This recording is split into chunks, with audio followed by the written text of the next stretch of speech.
First things first, you have to keep your GPA eligible. You have to keep up with the minimum required by most jobs in the industry, and in my case it was 3.0.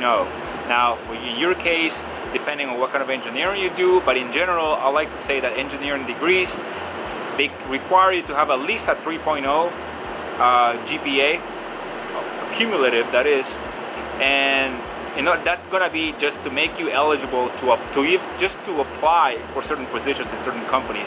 Other companies have other higher requirements. Some companies have a 3.5. Even I've seen others with a 3.7. So depending on where you want to work, you're gonna have to look at the GPA requirements and see what you have to do or what you can do to increase your GPA. Of course, if you're a senior, you kind of already done if you're a senior, because there's no way for you to increase your GPA unless you take extra classes. But if you're a sophomore or a junior, then you can take a couple of extra easy classes that can just help you boost your GPA. And these are going to be classes that perhaps are not required for your degree, and you can take them just as things on the side just to help you boost your GPA and make it just above the threshold that you're trying to accomplish. Tip number 2 is going to be a very easy one, a very simple, conventional. Throw your resume and your curriculum and the classes that you're taking out to everyone, and I mean everyone. Go to your school's career center, and usually they have a website where you can go and apply for jobs. You can also obviously do a Google search and look for entry engineering jobs, just normal stuff. Your goal is just to get a job. Just don't be afraid of applying anywhere. Just apply to all the companies that you're eligible for. And number 2, also like follow up, because a lot of people just throw their resumes out there, but they don't really follow up with people, because believe it or not, there are humans on the other side of the computer checking your resume and reviewing it to make sure you qualify for the position you apply to.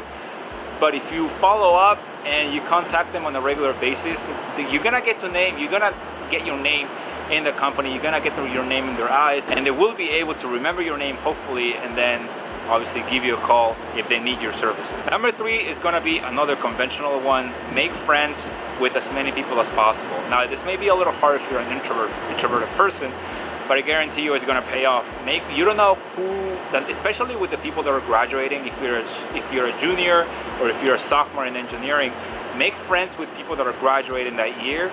And once it's time for you to graduate, those people that you made friends with on Facebook or Instagram or whatever, they're gonna be out there in the field already, and then hopefully they'll be able to refer you to a job because you already have a relationship with them, a somewhat relationship. And believe me, people want to work with people they know. If they have something in common with you, such as going to the same school, or they know you just by name, or even if they've seen you once or twice, they'll be more likely to give a recommendation. So that way you are on the front line, and then you'll be taking advantage of your relationship with others. It's sad, but that's the way it is. It's all about networking and who you know, and networking with as many people as possible when you're in college. It's gonna come very, very useful and helpful when it's time for you to graduate, because you already have other people out there that can make recommendations for you. And I understand sometimes, from my point of view now, I know that networking is important. But in my case, I remember when I was very, very lucky when I got a job, when I got an internship for the first time. I was looking for internships everywhere, and unfortunately, I wasn't finding anything. I wasn't very lucky, but all of a sudden, one day, I got an email, and this guy basically said, "Do you want to work for me? I saw your resume."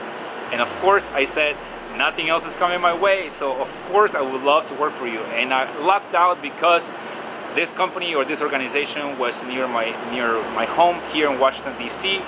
So I was very lucky to find a company that, number 1, gave me a paid internship. Number 2, it was a really sweet deal. The experience was awesome. And number 3, obviously that was in the area where I was from. So I really lucked out, but this comes as a result of me just throwing my resume out there for the world to see, to as many companies as possible, to as many organizations as possible. As a result, I got a call from someone that just so happened to see my resume and offered me a job right away. And obviously, I was very grateful and thankful afterwards, because with this organization that I had an internship with, I was able to secure a job before graduating school. So that's why I'm emphasizing the importance of networking, the importance of getting your name out there, and the importance of getting to know people that will be able to help you out later on. Crossing fingers. And the last tip I'm going to give you, number 4, is going to be go socialize on social media. If you're an introverted person perhaps, and then you are a little skeptical about just going up to people and making friends with others, what you can do is use social media to your advantage. Facebook groups, LinkedIn groups, companies, all these are open sources where you can go in there and see who's following, what people are following certain companies, what people are following certain subjects. You can go to Facebook, you can go to LinkedIn like I mentioned, and then go and see who follows the jobs or the organizations where you would like to work. And then you can see, and then email people. I mean, everything, a lot of the stuff, a lot of the information that we would need to see if we would like to work somewhere is already out there. So it's just a matter of you finding it.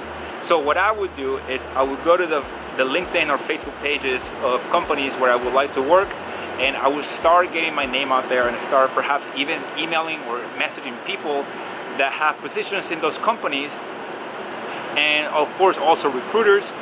And once you email or message these recruiters, you're gonna start getting your name out there and letting them know, reminding them perhaps even weekly, hey, I'm looking for a job, or these are the skills that I bring to the table. And always don't forget to always let people know what you bring to the table. It's not about you. It's not about what you want to get out of that experience. It's about you providing value to companies. It's about you providing value to other people. So whenever you message somebody or you write your letter, your cover letter or your resume, just outline what you bring to the table. What kind of skills are going to be useful to the company where you would like to work.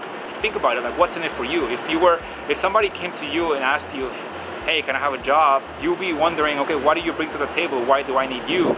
So make sure you also put yourself in the other person's shoes or the company's shoes, because it's about them. It's about what you can bring to the table for them. And the last thing I want to say, guys, a lot of people are going to make exceptions. If you're always a person that is emailing, messaging, and always showing up and throwing your resume out there, getting your name out there, nowadays, especially in engineering fields, I find it hard to believe that it's difficult to find a job, although of course it's possible depending on what kind of engineering niche you are.